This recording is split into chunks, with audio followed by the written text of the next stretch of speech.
Ça veut dire que toutes les 2 minutes, vous avez un Français qui est touché par ce problème. C'est un problème qui reste encore grave malgré tous nos progrès. 150 000 morts par an en France, c'est un mort toutes les 3 minutes et demie en France. Et c'est actuellement encore la première cause de mortalité, tant chez l'homme que chez la femme. Je vais donc laisser à Martine nous porter son message d'espoir, de décrire l'association qu'elle a fondée, qu'elle cherche à développer, et au cours de cette soirée, nous allons pouvoir approcher de plus proche la maladie, le cancer du sein. Vous savez tous que c'est l'un des cancers les plus fréquents chez la femme, qu'un mois lui est consacré pour faire de la propagande, pour multiplier le dépistage, essayer donc de diminuer l'impact de cette maladie. Maintenant, il y a de nombreux facteurs que l'on connaît et qui, très simplement, peuvent être mis en pratique et diminuer la fréquence de survenue de cette maladie. Et le clou du spectacle sera le témoignage de ces patientes qui, tant par les chorégraphes que par leur tenue, vont vous montrer que même si parfois il y a certaines mutilations dans les traitements, celles-ci peuvent être surmontées. Et également, les coiffeuses, les maquilleuses vont vous montrer que l'on peut très facilement estomper les effets secondaires du traitement. Je laisse la parole à Katia. Bonsoir à tous, Fatia Tuemi. Je suis tout simplement un soutien pour Martine, mais c'est Martine qui a tout fait, c'est Martine qui m'a donné le courage d'être là ce soir, c'est Martine qui a donné le courage à beaucoup de femmes, et c'est ces femmes-là qui vont défiler ce soir devant vous, qui vont donner le courage à beaucoup d'autres femmes, pas forcément malades, mais des femmes qui ne sont pas atteintes du cancer. Je ne suis pas atteinte du cancer aujourd'hui, ce n'est pas la raison pour laquelle je ne m'intéresse pas à cette maladie, parce que cette maladie, on doit tous s'y intéresser. Voilà. Je vous remercie beaucoup pour votre présence et je vous demande tout simplement d'applaudir très très chaleureusement Martine, son association, les partenaires, mais également les femmes qui sont très courageuses et qui sont derrière en train de se préparer, qui vont nous offrir une soirée formidable. Merci à tous.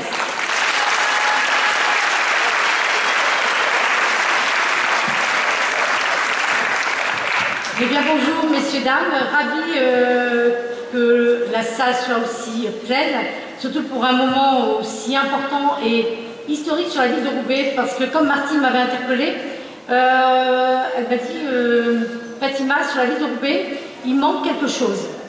Il manque quelque chose, c'est un groupe de parole.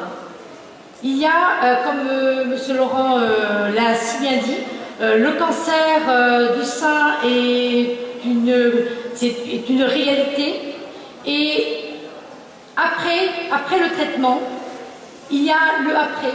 La femme se retrouve toute seule. La femme a besoin de parler, de communiquer. Et Martine, là, je me suis engagée au niveau de la ville de Roubaix de la soutenir dans ce fameux groupe de parole. Là, ça sera le combat des élus de la ville de Roubaix.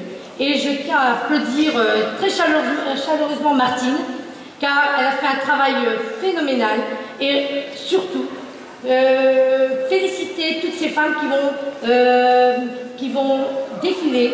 Certaines sont encore en chimiothérapie et elles ont pris leur courage à deux mains et elles vont féliciter.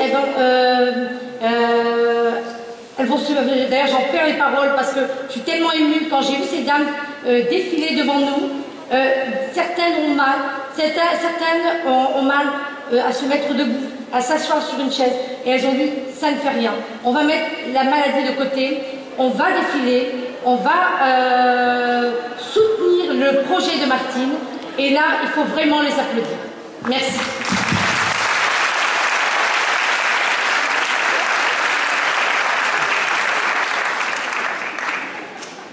Bonsoir à tous. Voilà, je me présente, Martine Célia, présidente de l'association La Rose. J'ai créé cette association en janvier 2013. J'ai commencé par créer un site. Le lire, c'est déjà une forme de prévention. Et là, je vais vous lire la lecture de la présentation de l'association. Alors, l'association La Rose se fixe comme but d'entreprendre des actions de prévention, des événements ponctuels dans la lutte contre le cancer du sein sur le territoire de Roubaix et environ. Les actions menées permettront d'intervenir auprès des autres femmes grâce à une communication concrète et des échanges constructifs, animés directement par des intervenants professionnels et des bénévoles vivement intéressés par la démarche engagée. Ces actions pourraient prendre forme d'organisation de soirées à but non lucratif afin de retrouver ou développer une communication forte et mobiliser un maximum de personnes afin que les femmes d'aujourd'hui et de demain soient averties et informées pour une meilleure prise de conscience de leur santé. Cette volonté de rassembler autour d'une cause commune permet également de développer un tissu social. La proximité des personnes favorise la création de liens sociaux, l'insertion et le partage d'expériences et de connaissances. Cet accompagnement s'effectue à partir des réalités du quotidien et de l'aide des professionnels de la santé, visant à faciliter la diffusion des informations auprès de toutes les femmes, de tout âge, toute catégorie socio-professionnelle et de tout horizon, grâce à toutes les actions précédemment citées et tout autre moyen propre à atteindre son but. Merci.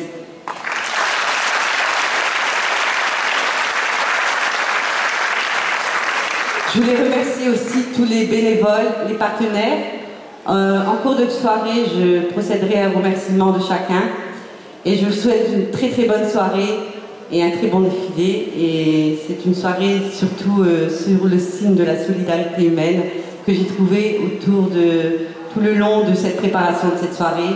Des personnes formidables qui n'ont pas hésité une seconde à me soutenir pour cette soirée. Je vous remercie à tous.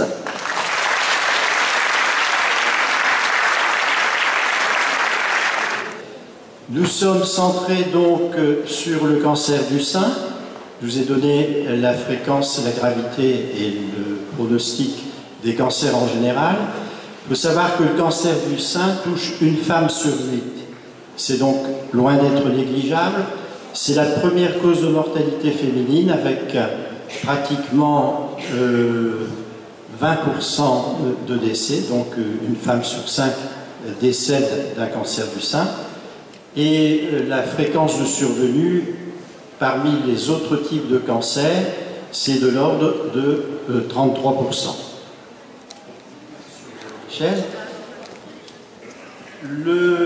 Le cancer a encore une mauvaise réputation parce que dès qu'il s'abat sur une famille, sur une patiente, celle-ci s'isole de sa famille, de ses proches, et elle vit un moment de solitude très pénible qui va se prolonger pendant tout le temps du traitement, qui dure plusieurs mois, comme vous le verrez, et la réinsertion sociale, familiale et sur le plan du travail est également difficile à réadapter après. Nous cherchons donc dans toutes les interventions que nous faisons, et moi particulièrement étant responsable de la commission prévention à la Ligue du Nord, la Ligue contre le cancer Comité Nord, nous faisons tout pour que lorsque le cancer arrive, que malgré toute cette mauvaise notation qu'il représente, la vie continue pour les patientes. Il faut qu'elles aient des projets, qu'elles aient des envies, des joies, des peines, comme quand elles étaient auparavant. Docteur, quand vous recevez une femme qui est inquiète par une anomalie observée dans le sein, c'est toujours au cancer qu'elle pense, je pense, au départ.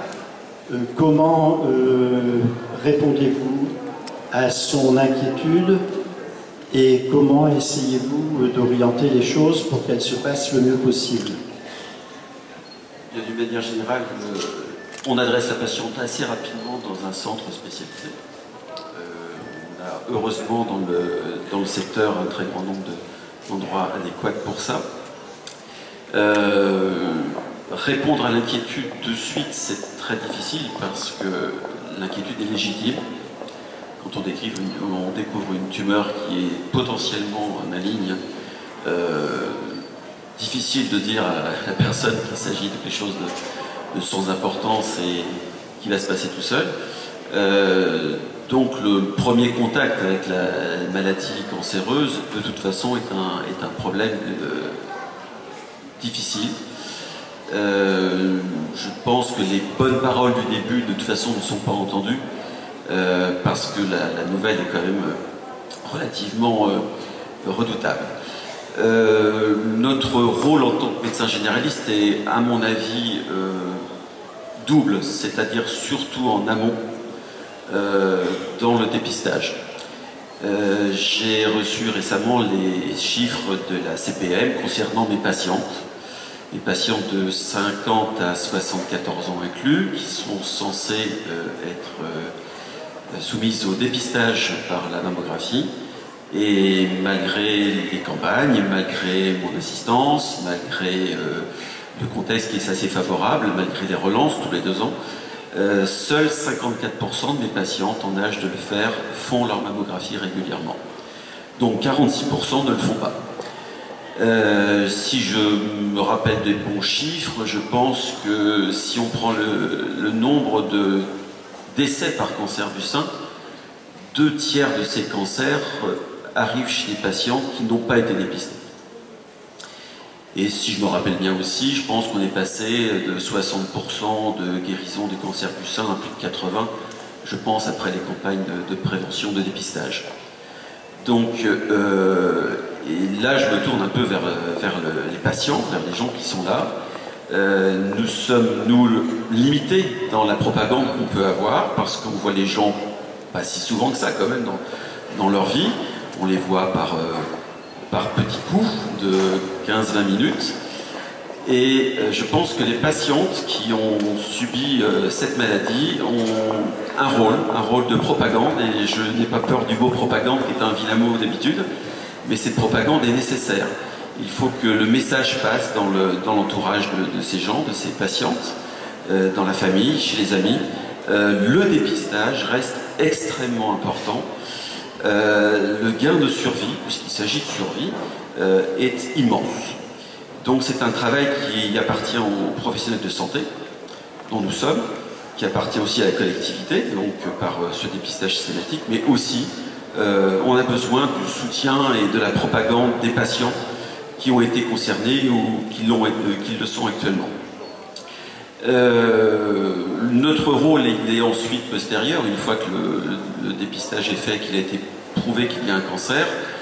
Le patient, entre guillemets, nous échappe un tout petit peu, puisqu'il part dans les services spécialisés pour les premiers examens, le début des traitements. Et ensuite, nous sommes amenés à voir les patients dans les suites de traitements, pour les effets secondaires, pour la surveillance, etc. Mais je pense que l'important, c'est vraiment ce dépistage. Et nous ne sommes pas, nous, médecins généralistes, les seuls impliqués dans cette histoire. Oui, je pense qu'il faut retenir le chiffre que vous avez donné, qui a un taux de participation, donc de réponse au dépistage des patientes, qui est de 54%. Or, quand ce dépistage a été mis en place, il y a plus de 10 ans, on espérait une réponse des patientes de l'ordre de 75%, et pour que le dépistage soit vraiment donne tout le potentiel de protection, il faudrait arriver à mobiliser encore 25% de la population. Ça, c'était extrêmement important. Le dépistage, il faut que les idées soient bien claires, c'est être porteur de la maladie avant qu'elle ne donne des signes. Donc on est, si j'ose dire, un porteur sain. Quand la femme fait sa toilette, elle ne sent pas d'anomalie, elle n'a pas d'écoulement par le mamelon, et ça n'est que des techniques radiologiques, voire échographiques complémentaires, qui permettent de dépister des tumeurs au stade millimétrique. Et vous devez bien comprendre toute l'importance du dépistage, à savoir que si vous traitez des petites tumeurs, les gestes chirurgicaux pour débarrasser la femme de ce mal sont minimes, sont bien souvent non mutilants, et ils sont complétés de traitements complémentaires beaucoup plus simples. Je pense que nous allons évoquer ces deux points-là ultérieurement. Et fait capital, la guérison, elle est pratiquement à 98%. Donc on a tout intérêt à développer et à pousser les femmes à ce dépistage, à cette mammographie tous les 2 ans, entre 50 et 74 ans. Qui plus est, ce dépistage est supérieur à une mammographie de dépistage. Le dépistage organisé est supérieur en ce sens que les radios sont vues par 2 radiologues différents, ce qui explique que vous n'avez pas les radios lorsque vous allez faire, quand vous répondez à un dépistage organisé, vous ne sortez pas avec votre radiographie, elle vous est renvoyée 10 à 12 jours plus tard, parce que ces radios sont revues par un autre radiologue et on rattrape ainsi quelquefois des anomalies qui échappent à la première lecture. Avantage donc de 2 lectures et avantage d'une gratuité. Bon, la reconstruction mammaire, ça fait normalement partie intégrante du traitement du cancer du sein. L'HAS nous oblige à pouvoir proposer aux patientes à qui on fait une mastectomie totale une reconstruction. Alors cette reconstruction, elle peut être faite de manière différée, c'est le cas le plus souvent, mais il y a, dans certaines indications, on peut le faire en même temps. Alors nous, on appelle ça la reconstruction immédiate. Bien sûr, dans les mastectomies prophylactiques bilatérales, c'est ce type de reconstruction qui sont faites. Alors, la reconstruction mammaire, c'est bien sûr restituer la forme du sein et essayer de rendre la symétrie par rapport à l'autre sein. La dernière étape sera la reconstruction de la plaque aréolo-mammaire. Alors, il faut bien savoir quand même que la reconstruction mammaire ne fait pas partie du traitement, hein, donc elle ne doit pas retarder le traitement. Elle ne doit pas faire perdre des chances à la patiente, ni de surveillance, ni pour des problèmes de cicatrisation, décaler ou sa radiothérapie ou sa chimiothérapie. Alors, l'avantage de la reconstruction mammaire immédiate, c'est d'éviter de passer par le stade de mastectomie totale, avec tout ce que ça comporte, hein, la prothèse qui peut tomber, qui est difficile à mettre. Et puis aussi, parce qu'il y a un avantage esthétique. Alors là, c'est 2 patientes qui ont eu, donc celle du dessus a une reconstruction immédiate, et celle du dessous a une reconstruction secondaire, qui est très belle. Mais vous voyez que l'intérêt de la reconstruction immédiate, c'est qu'on a pu garder la peau. Donc l'étui cutané et la forme du sein est conservée. Bien sûr, la cicatrice, là, vous voyez, on la voit quasiment pas parce qu'on l'a faite sur le côté, alors que la dame d'en bas, elle a ses 2 cicatrices. Elle a la cicatrice de mastectomie avec le lambeau qui a été mis entre les deux. Et bien sûr, pas d'effet patch. Meilleure position de la cicatrice. Vous voyez, ça, c'est une patiente qui avait donc un cancer invasif avec un pagette du mamelon. Et on a pu faire la mastectomie, en fait, vraiment que par l'aréole. Donc là, vous voyez des photos juste après. Alors, je vais vous parler, hein, parce que ça, c'est un peu ce qu'on a mis en place, les reconstructions par Dieppe, cette reconstruction dont on entend beaucoup parler. Donc, cette patiente a un lambeau, et toute la mastectomie a été faite par l'aréole. Et la cicatrice que vous voyez sur le côté, ça, c'est pour brancher le lambeau. Donc là, c'est vraiment juste après l'intervention. J'ai pas remis de photos à distance, mais en fait, avec le temps, le sein droit est quasiment identique au sein gauche. Alors, moins de marche d'escalier. Bon, ça, c'est une patiente à gauche en reconstruction immédiate. À droite, elle a une reconstruction secondaire, toutes les deux avec un lambeau de type Dieppe. Donc, vous voyez qu'effectivement, il y a le faux sillon. On appelle ça le double sillon, hein, le sein. Alors, ça se rattrape après, hein, mais c'est vrai que c'est... Alors, les contres, c'est ça, c'est qu'on ne doit pas retarder le traitement complémentaire. C'est des temps opératoires plus longs. Alors, d'autant plus que je vous ai montré, nous, à Roubaix, on fait des reconstructions en immédiate avec des lambeaux. Donc, il faut une équipe carcinologique qui fait la mastectomie, puis après une équipe de plasticiens qui fait la reconstruction. Donc, et parfois, ça nous arrive de faire en bilatéral Donc là, on en a pour toute la journée. Donc c'est vrai qu'à l'heure actuelle, bon, la directrice de Roubaix en est d'accord, mais c'est un peu difficile parce que ça occupe 2 équipes médicales, plus les infirmières, le bloc, l'anesthésiste et tout ça, jusqu'à très tard dans la soirée. Alors, les indications, on les garde quand même pour, au départ, des patients qui n'auront pas de traitement complémentaire ou pour qui on pense qu'il n'y en aura pas. Donc, en général, c'est des récidives ou plutôt les carcinomes in situ étendus. Alors, si un traitement complémentaire, on sait par exemple qu'il y aura une chimiothérapie, ça nous arrive de commencer par la chimiothérapie et de faire la mastectomie à la fin des cures, et comme ça, on peut faire la reconstruction en même temps. Alors, ça arrive qu'il y ait de la radiothérapie, c'était pas prévu, donc je vous montrerai. En fait, c'est vrai que les lambeaux supportent mieux les rayons que les prothèses, mais qu'un lambeau peut avoir du mal à cicatriser. En fait, là, actuellement, on a une patiente qui a beaucoup d'écoulements, ce qui fait qu'elle ne pourrait pas prendre. Si elle avait eu des rayons à faire, on n'aurait pas pu le faire. Donc, c'est vrai qu'on essaie de limiter certaines indications à la reconstruction immédiate quand c'est possible. Voilà, pour une tumeur centrale, on va avoir besoin de peau, donc automatiquement, on ne va pas choisir la même technique. L'état des tissus sous-cutanés, une peau radiothérapée qu'il faut enlever, et je le disais tout à l'heure, les traitements adjuvants. Là, vous avez une prothèse après radiothérapie, et là, un lambeau après radiothérapie. Le choix de la technique, ça va dépendre aussi des habitudes du chirurgien. Il y a des chirurgiens qui ont plus l'habitude des grands dorsaux, donc qui vont proposer les grands dorsaux, d'autres plutôt des prothèses. Mais ça va être aussi le choix de la patiente. Nous, on a beaucoup de demandes. En fait, comme nous, on fait beaucoup de lambeaux, on a beaucoup de patientes qui viennent nous voir parce qu'elles veulent absolument pas de matériel prothétique. Avec l'histoire des prothèses PIP, il y a beaucoup de gens maintenant qui n'ont plus envie. Alors, il faut savoir qu'un lambeau, ça va entraîner des cicatrices supplémentaires. On va chercher une partie ailleurs, donc automatiquement, ça veut dire qu'il va y avoir une cicatrice ailleurs. Alors, je vous montre ça parce que c'est très rare comme reconstruction, mais c'est vrai que nous, on a la chance d'en faire à Roubaix, c'est des reconstructions par grand fessier. Donc, c'est des cicatrices qui sont vraiment dans le pli fessier, qui se voit quasiment plus à distance. Ça, c'est la reconstruction par Dieppe, donc la cicatrice est au niveau du ventre. Et ça, c'est le grand dorsal, donc il y a une cicatrice dans le dos. Alors, la prothèse, voilà, la prothèse va être mise en rétropectorale.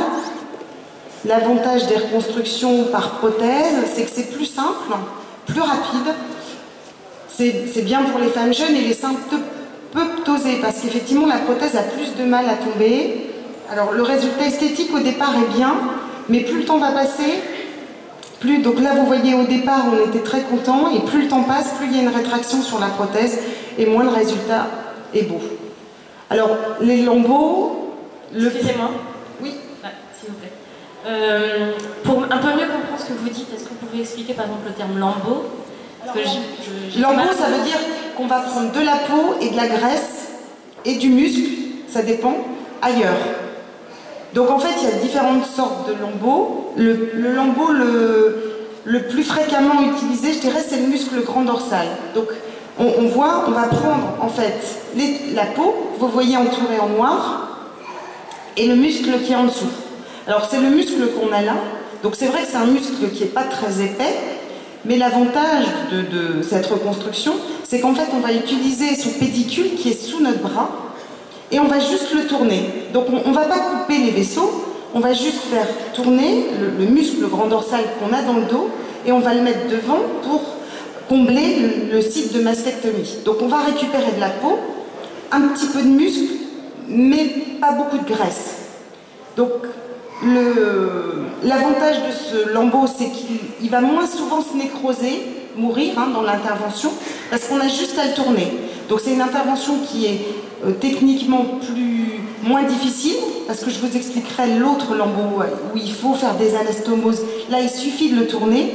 Le désavantage de ce lambeau, c'est qu'il est un peu maigrichon, je dirais. Donc il faut lui mettre quelque chose d'autre. Parce que tout seul, il ne suffit pas. Alors, au départ, ils avaient essayé de faire des lambeaux plus étendus, mais il y avait des nécroses dans le dos, donc ça faisait des cicatrices dans le dos qui étaient vraiment pas belles. Maintenant, en fait, le grand dorsal va être soit associé à une prothèse, donc ça c'est un peu décevant pour les... Enfin, moi je trouve pour les patientes, parce que non seulement on a une cicatrice supplémentaire dans le dos, parce qu'on vous a pris le muscle du dos, mais en plus on met une prothèse. Donc c'est vrai que voilà, c'est un peu...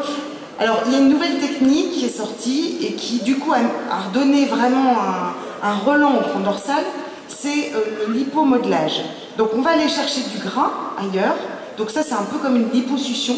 Donc ça c'est, voilà, si on a un peu de graisse aux fesses, on en trouve toujours, hein, un peu à l'intérieur des jambes, sur le ventre, on va réinjecter, donc on centrifuge cette graisse et après on la réinjecte dans la reconstruction. Et on arrive, donc comme il y a le muscle, déjà il y a le muscle, il y a le gras du dos, plus cette réinjection de graisse, ça peut donner des volumes. Alors bien sûr, pour des seins moyens, on peut arriver à une très belle reconstruction. Alors les complications de ce lambeau, il y a peu de nécrose, je vous disais, parce qu'on lui garde son pédicule, on ne va pas le couper et le rebrancher ailleurs. Il peut y avoir des douleurs dans le dos, donc il y a des patientes qui n'ont pas envie parce que voilà, elles font des travaux ou juste... Enfin, dans leur travail, où elles n'ont pas envie d'avoir des douleurs, où elles ont déjà mal, où elles ont des problèmes de douleurs rachidiennes, donc elles ne veulent pas rajouter. Et puis il peut y avoir des lymphocèles, c'est-à-dire comme il y a dans le creux axillaire de la lymphe qui peut s'accumuler, elles peuvent être ponctionnées plusieurs fois. Alors nous c'est vrai, voilà. Donc là c'est une patiente qui a à gauche eu une reconstruction secondaire parce qu'elle a eu une mastectomie totale dans un premier temps, avec un carcinome in situ à droite. Donc à gauche, elle avait donc eu une mastectomie totale qui a été reconstruite par un grand dorsal prothèse. Et en fait, quelques années après, elle récidive à droite. Et donc là, du coup, elle a eu un grand dorsal prothèse secondaire. La seule chose, c'est que du coup, on a réussi, comme à droite, c'était une récidive, on a pu conserver sa peau, ce qui fait qu'on a pris que le muscle grand dorsal. On ne lui a pas pris la peau du dos. C'est pour ça que vous ne voyez pas l'effet patch comme il y a à gauche. Alors à droite, elle n'a pas encore sa reconstruction de la plaque. Vous m'interrompez s'il y a des choses qui ne sont pas... Alors là, c'est un grand dorsal aussi, prothèse, avec pour une patiente qui a un volume mammaire qui est quand même important. Hein, et ça fait un très joli résultat. Alors, le DIEP, c'est en fait, lui, un lambeau de l'abdomen. Donc en fait, on ne prend que le gras du ventre. J'avance en même temps pour vous montrer ce que c'est. Hein. Alors, voilà. On prend en fait vraiment le gras, on essaie de prendre que le gras. Donc avant, il y avait une technique qui s'appelait le tram, où on prenait le gras du ventre, plus le muscle, et pareil, on le faisait tourner sur lui-même, on ne coupait pas son pédicule, on servait du pédicule en haut, comme ça, et on le tournait. Et c'était un lambeau qui avait beaucoup de nécrose parce que comme il était tordu, il y avait toute une partie qui était loin du pédicule central. Donc plus on prenait une partie de la ponévrose du ventre, donc les dames présentaient des éventrations, beaucoup de douleurs.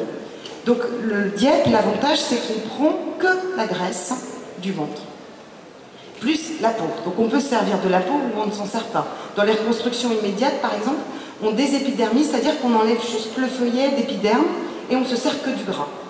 Alors, l'avantage de cette technique, c'est que, pour certaines patientes, voilà, ça c'est une reconstruction immédiate par lambeau de DIEP. Pour certaines patientes, elles sont contentes parce qu'elles avaient un petit peu trop de ventre, donc ça permet d'enlever en plus cet excès. Alors, il faut savoir que la cicatrice, c'est pas très belle parce que la cicatrice est très haute, donc c'est vrai que ça fait pas, c'est quand même pas comme les abdominoplasties. La cicatrice est un peu plus haute. Mais l'avantage, et vraiment c'en est un, parce que plus le temps passe, plus cette graisse du ventre, elle est très proche de la graisse du sein. Donc ça donne un sein qui est très souple. On arrive à créer des gros volumes, donc on n'est pas forcément obligé de réduire le sein contralatéral. Donc ça, moi je trouve que c'est important parce que du coup ça permet aux patientes de ne pas toucher à leur autre sein. Et vraiment c'est cette souplesse de graisse qui est, plus le temps passe, plus enfin moi je trouve ça merveilleux. Alors, le souci de ce lambeau, c'est que vous imaginez, on prend en fait le ventre et on va le remettre là. Donc on est obligé de couper ces vaisseaux et on les rebranche sous le bras. Donc c'est un geste qui se passe au microscope, en microchirurgie. Donc ça, tous les chirurgiens n'ont pas appris à faire de la microchirurgie, ça c'est déjà un. Et puis deux, surtout, il y a plus de risque de thrombose. Donc il y a plus de risque de reprise chirurgicale. Il peut y avoir des nécroses complètes du lambeau, hein, si l'artère, ou même le plus souvent c'est la veine qui a du mal à reprendre tout le sang, on la rebranche et elle a du mal à vider ce lambeau. Nous, c'est vrai qu'on en a eu quelques-uns, ce qui nous a causé quelques soucis avec nos anesthésistes. Mais pour l'instant, je touche du bois, on a toujours sauvé les lambeaux parce qu'on a débouché les... Mais voilà, c'est quand même une chirurgie qui est beaucoup plus lourde. Alors il y a des douleurs qui, au bout d'un mois ou deux, s'estompent. Mais c'est vrai qu'il y a aussi des douleurs sur le site donneur, donc des douleurs abdominales. Les dames, elles marchent un peu pliées en deux. Mais voilà, par rapport à la prothèse, plus le temps passe, plus c'est beau. Voilà. Alors, il y a des patientes qui, hélas, n'ont pas de ventre et qui ne veulent pas de grand dorsaux, qui ne veulent pas de prothèse parce que, ben voilà, elles ne veulent pas de matériel prothétique, elles n'ont pas envie d'avoir une cicatrice dans le dos en plus parce qu'elles aiment bien mettre des dos nus. Donc, qu'est-ce qui reste? Ben, quelque chose qui n'est pas fait très souvent, c'est le lambeau de fessier. Alors c'est aussi un lambeau pédiculé parce que vous imaginez bien comment on prend un bout de fesse pour le remettre là. Donc en fait on coupe les vaisseaux, donc la veine et l'artère, et pareil, donc on prend la partie basse de la fesse, cette partie qu'on n'aime pas souvent, qui fait un peu culotte de cheval, et en fait c'est cette partie-là qu'on prend et qu'on va mettre au niveau du sein. Alors là, c'est vrai que c'est un lambeau qui est plus dur parce qu'on s'assied sur nos fesses, donc notre graisse des fesses elle est beaucoup plus dure que notre graisse du ventre. Donc c'est vrai que la souplesse elle est plus difficile à rendre. Là c'est une patiente qui a bénéficié de l'hypomodelage parce que c'est vrai qu'on peut aussi utiliser ça même dans les lambeaux abdominaux, hein. On peut réinjecter ou aspirer de la graisse si on trouve qu'il est trop gros. Donc vous voyez, ça c'est à distance une fois qu'elle a eu de l'hypomodelage. Cette patiente, on le voit bien, elle n'avait pas du tout de ventre. Elle voulait absolument pas de prothèse et elle nous avait été adressée par le centre Oscar Lambret parce qu'elle voulait pas de grand dorsal. Alors ça, j'avoue que c'est une technique qui est très peu utilisée. Enfin, je pense que monsieur Laurent sera d'accord avec moi. Alors, à Roubaix, peut-on proposer une reconstruction mammaire par lambeau à tout le monde? Ben, nous, à Roubaix, on répond non, mais presque tout le monde. Voilà. Est-ce que vous avez des questions?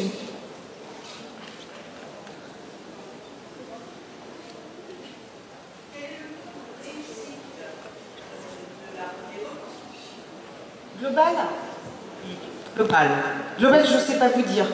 Nous, je vais vous dire qu'en taux de reprise, on a, sur les DIEP, dans la littérature, ils disent 10% d'échecs, 10% de reprise et 5% d'échecs. Mais dans leur reprise, quand on va au congrès, si vous voulez, ils appellent reprise que les patients pour qui on reprend le lambeau. C'est-à-dire que les dames qui saignent, qu'on reprend pour saignement, ils ne les comptent pas.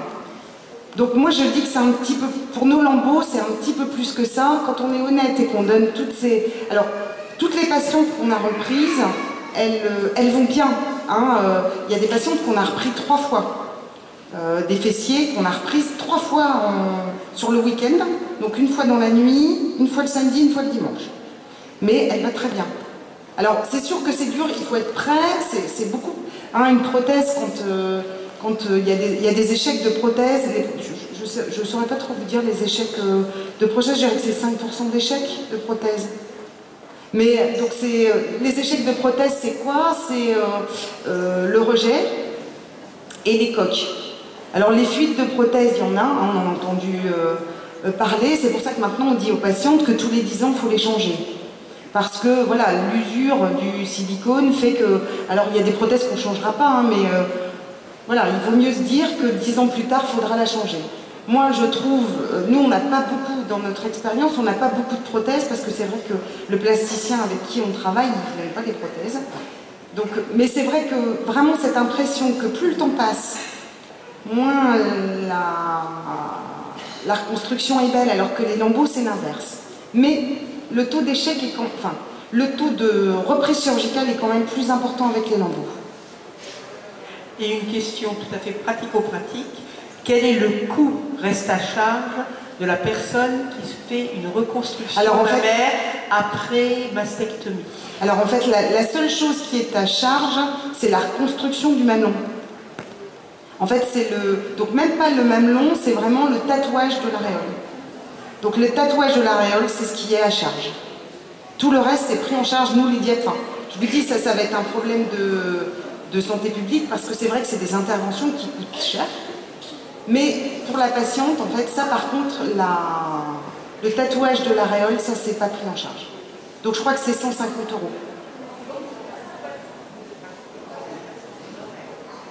À l'hôpital Lorbet, non. Non, pas... Oui, ah oui, moi je suis désolée, je travaille à l'hôpital, donc alors le dépassement d'honoraires, ça je sais pas, mais moi je le fais pas. Mais c'est vrai que ça, je pense que c'est ça qui est à charge en fait. S'il vous plaît, vous parlez beaucoup de cicatrices. Est-ce que vous préconisez des possibilités pour les travailler comme la kinésithérapie ou autre? Alors, dans les mastectomies, oui. En fait, quand il y a une mastectomie, je préconise... Alors, moi, je dis toujours aux patientes je leur prescris et je dis de voir parce que c'est jamais facile. Je ne sais pas en fait qui m'a posé la question, je vois pas. Mais voilà, donc je leur prescris au moment de la mastectomie la kiné et après je les laisse faire comme elles veulent. Parce que c'est vrai que parfois, pour certaines, quand il n'y a pas de reconstruction, hein, je parle, pour les patientes c'est parfois difficile et elles ont du mal en fait à accepter la kiné. Donc je leur dis que c'est pour du bien-être et elles voient si elles y vont ou pas en fait. Pour les cicatrices, après moi je dis de se masser soi-même. Au niveau de la kinésithérapie, il y a quand même de grosses possibilités et on peut vraiment je parle en tant que kinésithérapeute. Hein, oui, je me doute, j'ai bien compris. Donc je pense qu'il y a vraiment, on a vraiment un rôle et on peut vraiment les aider et c'est important qu'elles aient l'information. Alors moi je le fais pas au moment des reconstructions, je le fais au moment vraiment de la mastectomie. Mais c'est vrai que parfois pour elles c'est dur parce que voilà, elles n'ont pas forcément le kiné. C'est parfois difficile parce que c'est le kiné qui leur faisait déjà la kiné pour la jambe et enfin voilà, c'est parfois difficile moi je trouve d'aller dans les suites de la mastectomie. J'ai pas forcément un accueil mais qu'elles aient l'information. Oui, mais nous on leur dit. Après c'est vrai que pour les reconstructions sur les lambeaux on fait quand même très attention tout le mois qui suit au mouvement parce que nous on fait beaucoup de dieppe et c'est vrai que ce pédicule, donc on essaie de les mobiliser le moins possible en fait. Hein. S'il vous plaît, est-ce qu'il est possible d'avoir un peu la notion du nombre de traitements radicaux comme ça pour le cancer du sein? Parce que bon, j'ai travaillé au centre Oscar Mandré en imagerie et Dieu soit loué, j'ai fait beaucoup de mammographies à des dames qui avaient gardé leur sein, à qui on ne l'avait pas enlevé et qui avaient eu un cancer du sein. En ce qui concerne le traitement chirurgical du cancer du sein, je remercie d'abord Madame Ourasi de vous avoir montré toutes les possibilités actuelles avec l'aide de lambeaux, de voisinage ou à distance pour refaire la glande mammaire. Pour voir l'évolution du traitement du cancer du sein, il faut se souvenir un petit peu de l'évolution chronologique. Pendant très longtemps, on ne disposait que de la chirurgie pour traiter un cancer. Et ça, c'est pas nouveau, puisque déjà dans les restes égyptiens, on voit sur les pyramides des endroits où on traite le cancer du sein par une mastectomie. Et pendant très longtemps, pendant, je dirais, la première moitié du siècle dernier, traitement d'un cancer du sein, c'était une mastectomie.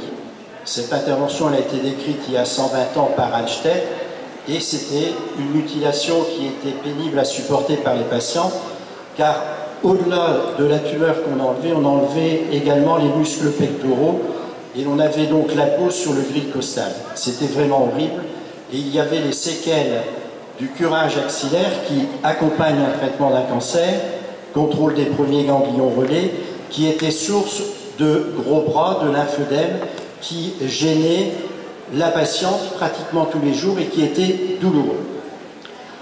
Dans un premier temps, après la Deuxième Guerre mondiale, la radiothérapie a fait des progrès et des chirurgiens se sont dit on peut peut-être faire moins large qu'une mastectomie et faire une chirurgie partielle.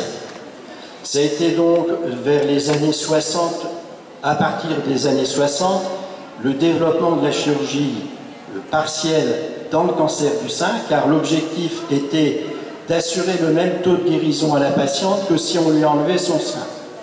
Et cette chirurgie partielle, elle a rendu d'énormes services très très longtemps, elle est encore réalisée. Cette chirurgie partielle, elle n'a pu être possible grâce au progrès de la radiothérapie. Ce que l'on perdait en exérèse chirurgicale était traité par la radiothérapie et permettait d'avoir des taux de guérison identiques à une mastectomie totale simple.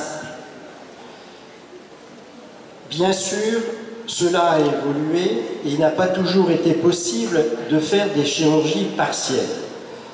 Donc, on s'est dit, on va remplacer le tissu mammaire que l'on enlève par la mise en place d'une prothèse. Les premières prothèses ont été lancées en Amérique vers les années 1965 et ces prothèses étaient relativement bien supportées, mais pratiquement elles n'étaient recouvertes que d'un lambeau cutané extrêmement mince et les réactions du tissu cutané sur la prothèse entraînaient des rétractions, ce qui fait que le chirurgien était toujours content de ce qu'il avait réalisé, mais la patiente n'appréciait pas ce matériel prothétique qui était un corps inerte, insensible, source également de douleur et qui mettait un sein figé à côté d'un sein normal.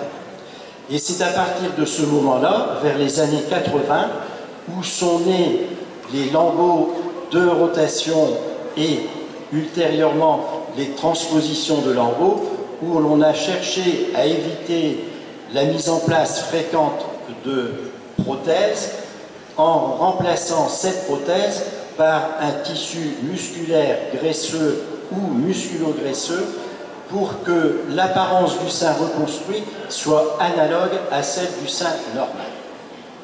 Voilà un petit peu donc le cheminement de l'évolution du traitement chirurgical du cancer du sein et je demanderai à David Pasquier de nous parler plus précisément de la radiothérapie, quand elle intervient, sous quelle modalité et quels en sont les effets secondaires éventuellement.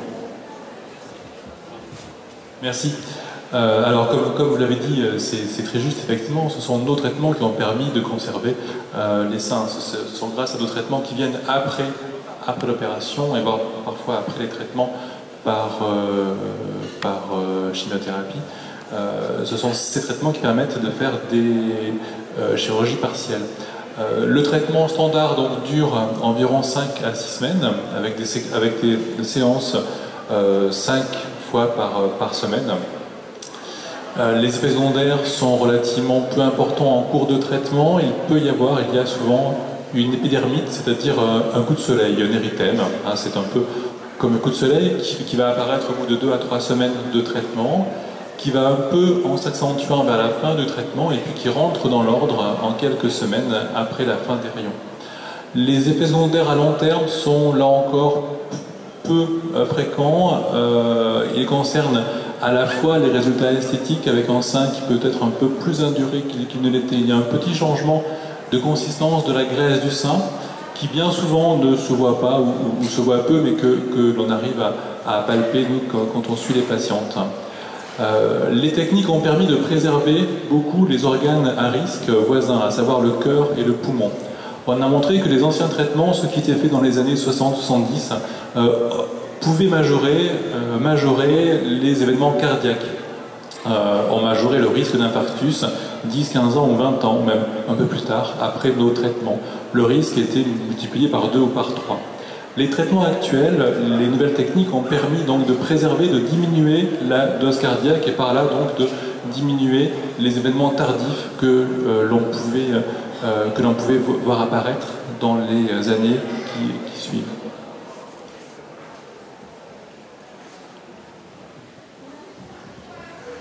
Alors la chirurgie, elle a un double mérite, c'est qu'elle permet de contrôler la tumeur sur le plan histologique et de plus en plus, en fonction de tout ce que l'on connaît sur le noyau, la paroi cellulaire, on effectue des traitements, je dirais, à la carte, en fonction du type de la cellule tumorale qui forme le cancer. Parce qu'il y a le cancer du sein, mais sur le plan histologique, il y a beaucoup de cancers du sein. Et je voudrais demander à Madame Évin Chevalier de nous parler des traitements complémentaires qui complètent le geste local.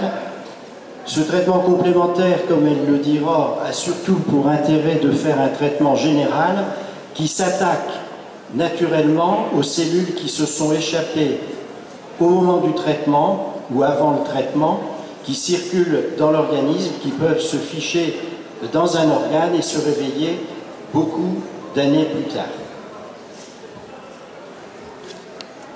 Merci. En effet, la cellule tumorale peut entraîner après des localisations métastatiques. Et maintenant, en fonction de l'agressivité de la tumeur, qui parfois est une tumeur toute petite, mais pour laquelle on proposera de la chimiothérapie, on agit et les patientes sont parfois étonnées qu'après mastectomie totale, finalement, elles n'ont pas de chimiothérapie. Après une simple mastectomie partielle, elles en ont. En effet, il faut dire que maintenant la mastectomie partielle est plus fréquente parce que le dépistage normalement permet de réduire le geste chirurgical et non seulement quand il y a des mastectomies totales, il y a des reconstructions, mais maintenant il y a des techniques d'oncoplastie aussi qui sont très importantes. Et le fait d'avoir des petites tumeurs permet aussi de ne pas effectuer un curage ganglionnaire, ce qui permet aussi à la patiente d'avoir moins de problèmes au niveau du membre supérieur du côté opéré.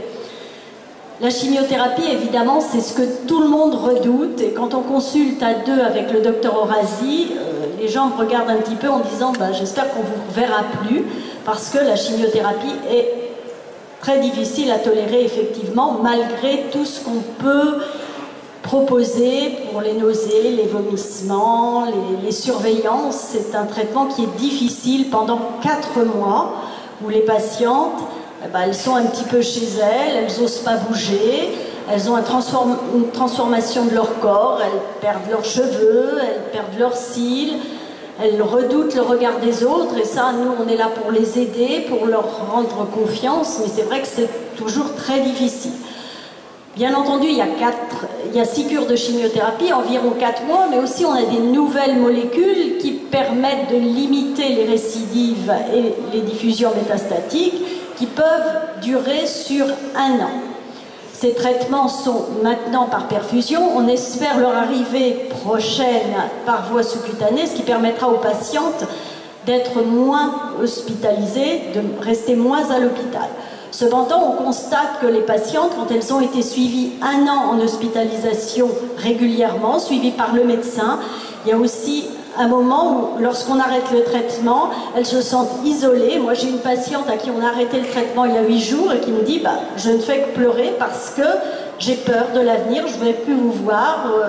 Donc là, on a aussi une psychologue dans le service qui permet de nous aider à leur faire reprendre confiance en elles. On a instauré à l'hôpital de Roubaix aussi des séances de gymnastique pour qu'elles reprennent confiance en elles, qu'elles puissent refaire du sport, parce qu'on sait aussi que le sport limiterait la survenue des métastases, enfin les aide à reprendre confiance en elles. Ce que je voulais dire aussi, la chimiothérapie est redoutée, mais l'hormonothérapie que l'on propose aussi lorsque ces tumeurs possèdent des récepteurs et qu'on peut leur mettre un traitement pendant 5 ans. L'hormonothérapie est aussi très difficile parfois à supporter. Il y a des problèmes articulaires. Là aussi, la gymnastique, le sport, la confiance en soi peut aider à ça. Il faut savoir que les patientes parfois n'osent pas nous dire l'importance des effets secondaires parce qu'elles se disent ça me permet de ne pas avoir de maladie pendant 5 ans. Là aussi, après 5 ans, souvent elles redoutent l'arrêt des traitements. Ce qui est important de savoir aussi, c'est que maintenant, chez les femmes jeunes qui ont un cancer du sein, on leur propose, après intervention chirurgicale, éventuellement d'être stimulées, parce qu'on sait que les chimiothérapies sont toxiques pour les ovaires, donc on les stimule, on prélève des ovocytes qu'on conserve, et ça leur permet au moins, si la chimiothérapie les rend plus ou moins stériles, ou si elles étaient déjà, parce que tout le monde n'est pas fertile de la même façon, ça permet de les rassurer sur leur avenir au niveau des grossesses. Pareil, pour les femmes plus âgées, moi je pense que le dépistage de masse se termine à 74 ans, mais je pense que là, le rôle du médecin traitant, de proposer aux femmes plus âgées de réaliser des mammographies régulièrement, c'est très important parce qu'on voit arriver sur l'hôpital de Roubaix des femmes qui ont 80 ans, 90 ans avec des tumeurs importantes, qu'on va forcément plus ou moins sous-traiter parce que ces femmes, sur le plan chirurgical, l'anesthésiste n'est pas forcément d'accord pour les endormir. Elles ont perdu une chance d'avoir un traitement qui est équivalent à un traitement chez une femme jeune et qui peut leur permettre de vivre jusqu'au moment où elles auraient vécu. C'est-à-dire qu'une femme qui a un cancer du sein à 80 ans, qui a une espérance de vie jusqu'à 100 ans, c'est vraiment dommage de ne pas les traiter correctement de leur cancer pour qu'elles vivent normalement et qu'elles ne meurent pas de leur cancer. Voilà. S'il y a des questions à poser sur la chimiothérapie, moi qui suis une médecin absolument abominable qu'on ne veut pas voir, je suis prête à répondre. Un mot peut-être pour compléter ce que tu as dit sur le dépistage et l'âge limite, effectivement. Alors c'est pas encore clair, c'est sûrement important de continuer. Peut-être aussi l'examen clinique. Les femmes ont une espérance de vie de plus en plus longue. Et alors on ne sait pas très bien quel est le rôle des mammographies après 75 et des âges plus élevés, mais ne pas oublier la palpation par la patiente elle-même qui peut avoir un rôle et comme ça éviter de voir des patientes avec des tumeurs très très évoluées. Pardon madame, au bout de 5 ans après un traitement, quand on attrape une métastase, est-ce qu'on l'a constamment tout le temps? La métastase. Une récidive métastatique. Ah, quand on a une récidive métastatique, est-ce que... non, on la traite, celle-ci peut disparaître. On peut être en rémission d'une métastase, oui. Et c'est pas parce qu'on est métastatique qu'on va mourir demain, heureusement. On a des traitements, beaucoup de traitements en matière de cancer du sein, de plus en plus, pour justement faire disparaître cette maladie.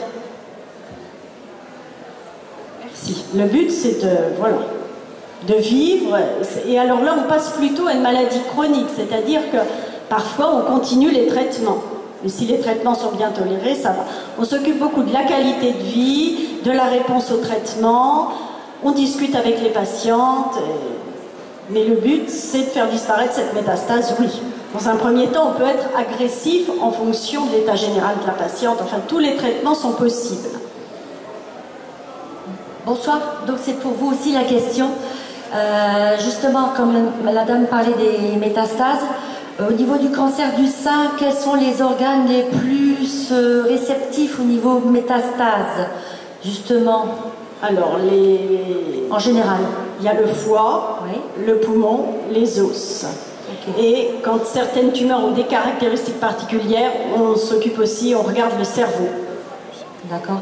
Et donc, au niveau osseux, moi je prends un traitement depuis... moi j'ai eu un cancer, j'ai été opérée le 5 mai 2011. J'ai commencé mes chimios à Oscar Lambré fin mai. Et j'ai eu 12 chimios, mais je n'ai pas eu de radiothérapie parce que dans mon malheur, j'ai eu de la chance, on ne m'a pas enlevé le sein, on m'a enlevé que la tumeur. Mais par contre, on m'a enlevé des ganglions au niveau du bras. Opéré du sein gauche et les 2 ganglions étaient atteints, le sentinelle et celui d'à côté, et on m'a trouvé des métastases au niveau du foie, du sternum et de la 5e côte. Grâce aux chimios, ils sont partis, on va dire, et maintenant au niveau du dos, j'ai des condensations et j'ai des nodules et je suis soignée par Zometa. tous les 4 semaines en perfusion, donc j'ai toujours mon pack.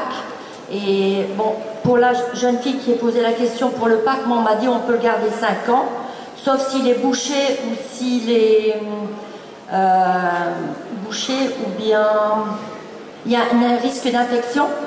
Bon, maintenant vous parlez de thrombose, moi ça me fait un peu peur parce que j'ai pas de reflux, mais par contre c'est pas bouché.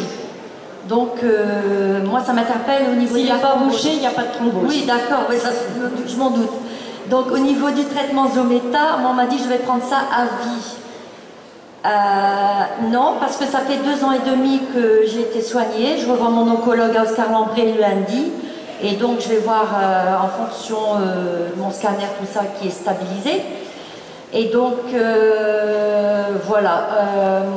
La question c'était, bon, comme c'est osseux, j'ai fait une scintigraphie osseuse qui est normale, on va dire. Hein. Il n'y a rien au niveau ni cérébral, mais j'ai toujours au niveau de mes lombaires, bon, on ne peut pas dire des métastases parce que ça ne veut pas dire. C'est soit des nodules ou bien, enfin voilà quoi. Donc, je prends du Zometa pour fixer le calcium au niveau de mes os. Donc la question c'est,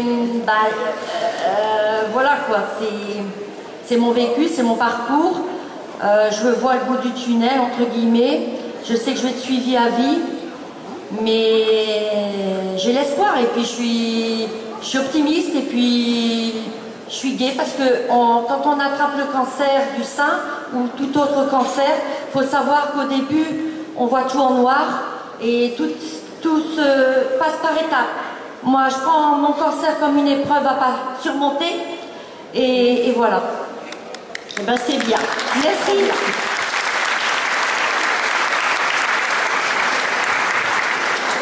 Est-ce qu'il y a d'autres questions dans la salle? Oui, moi j'ai une question. Bonsoir. Ici. Allez-y. Alors, je voulais savoir s'il y a une corrélation, comme dans d'autres organes, entre le jeune âge et le pronostic. Et le pronostic. Parce que classiquement, on disait que le cancer chez la femme âgée était moins évolutif que chez la femme jeune. À l'expérience, vous avez des personnes avancées en âge qui ont des tumeurs qui sont évolutives et vice-versa, des tumeurs qui sont d'évolution très lente chez des femmes jeunes. Je ne pense pas que l'âge soit... C'est une question très compliquée, on n'a pas la réponse pour être franc. C'est encore débattu, a priori non. A priori non, c'est vraiment le type de tumeur qui guide notre traitement et voilà, et ça dépend peu de l'âge. Merci. Il y a une personne qu'on n'a pas encore entendue. Je crois que c'est important parce que... Oui, monsieur ou madame? Oui, bonsoir. Moi, je voudrais poser une question. Je voudrais savoir pour quelle raison on ne pouvait plus faire de rayons après une récidive du même sein. Ça, c'est une question. Oui, c'est vrai le plus souvent pour des raisons de tolérance. Des tissus sains, si l'on fait un traitement, donc on donne une dose de rayon sur le volume que l'on traite, donc qui contient des tissus sains. Ces tissus, entre guillemets, se rappellent qu'ils ont été irradiés, même si ça ne se voit pas, même si ça ne donne pas de symptômes. Et on sait qu'on ne peut pas dépasser une dose de X degrés, enfin de temps de séance, sur ces zones-là. Et donc il est exceptionnel qu'on puisse refaire 2 fois des rayons sur un sein, parce que le risque de nécrose ou de choses embêtantes là devient très important. Lorsqu'on a une mère qui a eu un cancer du sein, à partir de quel âge, en tant qu'enfant, en tant que fille, on doit commencer le dépistage? En principe, il était classiquement admis que la fille d'une mère ayant fait un cancer du sein, lorsque la fille faisait le cancer du sein, elle était 10 ans plus jeune que sa mère. Ça, c'était ce qu'on m'avait appris. Maintenant, peut-être que depuis que j'ai arrêté de travailler, ça a changé. mais je pense que c'est une dizaine d'années avant le cancer de la mère. Alors, sont souvent maintenant, c'est des notions qui ont été découvertes pratiquement autour de l'an 95, mais répandues vers l'an 2000, où est apparue la notion d'une origine génétique de certains cancers du sein.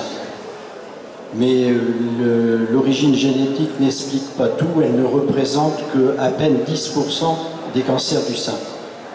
Mais donc, dans les cas où il est possible de déterminer le gène porteur de la maladie, qui est le même que celui du cancer de l'ovaire, il y a des thérapeutiques préventives qui sont maintenant proposées, mais ce ne sont pas des décisions qui se prennent uniquement avec le chirurgien, le radiothérapeute, l'oncologue. C'est discuté en comité d'éthique, parce que ça peut engendrer aussi... ça n'est pas aussi simple que d'enlever les deux seins et de les reconstruire. S'il vous plaît. Oui. Oui. Est-ce que les kinés vers qui vous envoyez vos patientes ont reçu une formation spécifique pour le cancer du sein? Vous envoyez vos kinés chez un... Chez un, oui, kinésithérapeute. Oui, mais est-ce qu'ils ont reçu une formation spécifique?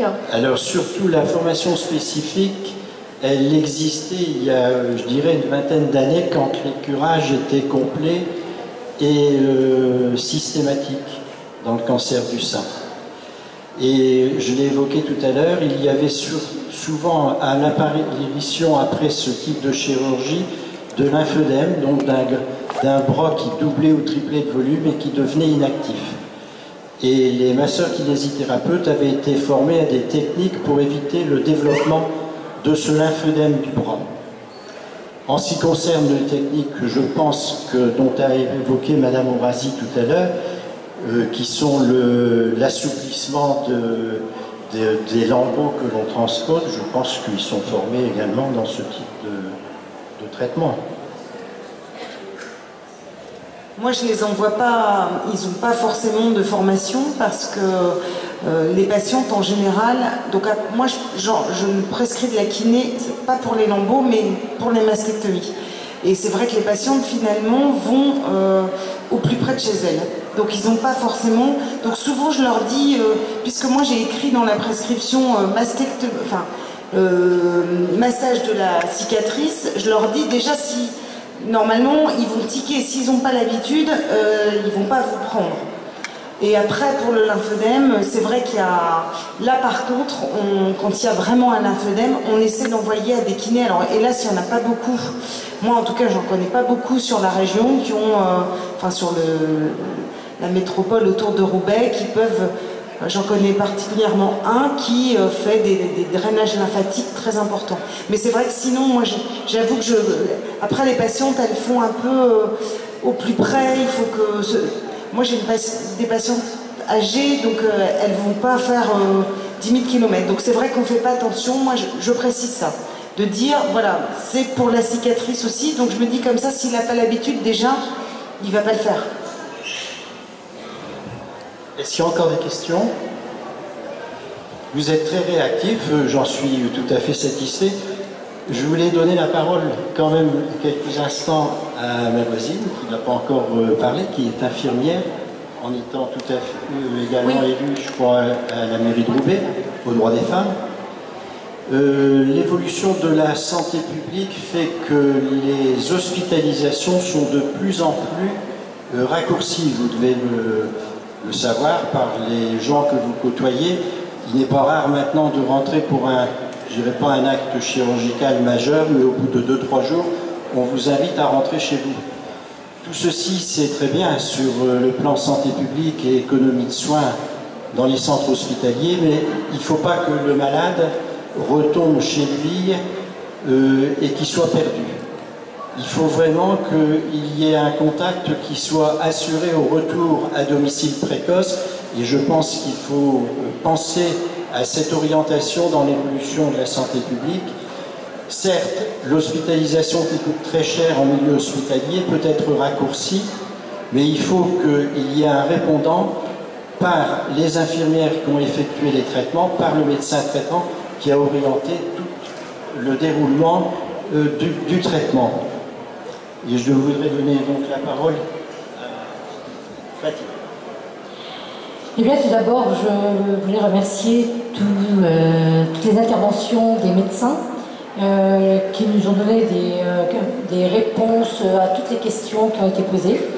Alors moi, en tant qu'infirmière, mais qui n'est plus, que je n'exerce plus au niveau hospitalier, je tenais tout d'abord à féliciter Caroline pour son intervention. Merci. Qui est infirmière aussi. Oui. On a fait nos études ensemble. Et je tenais à mettre à l'honneur mes collègues infirmières pour leur dévouement. Quand les patientes, comme le Dr Laurent le dit si bien, quand elles rentrent chez elles, il y a les pansements, il y a l'écoute.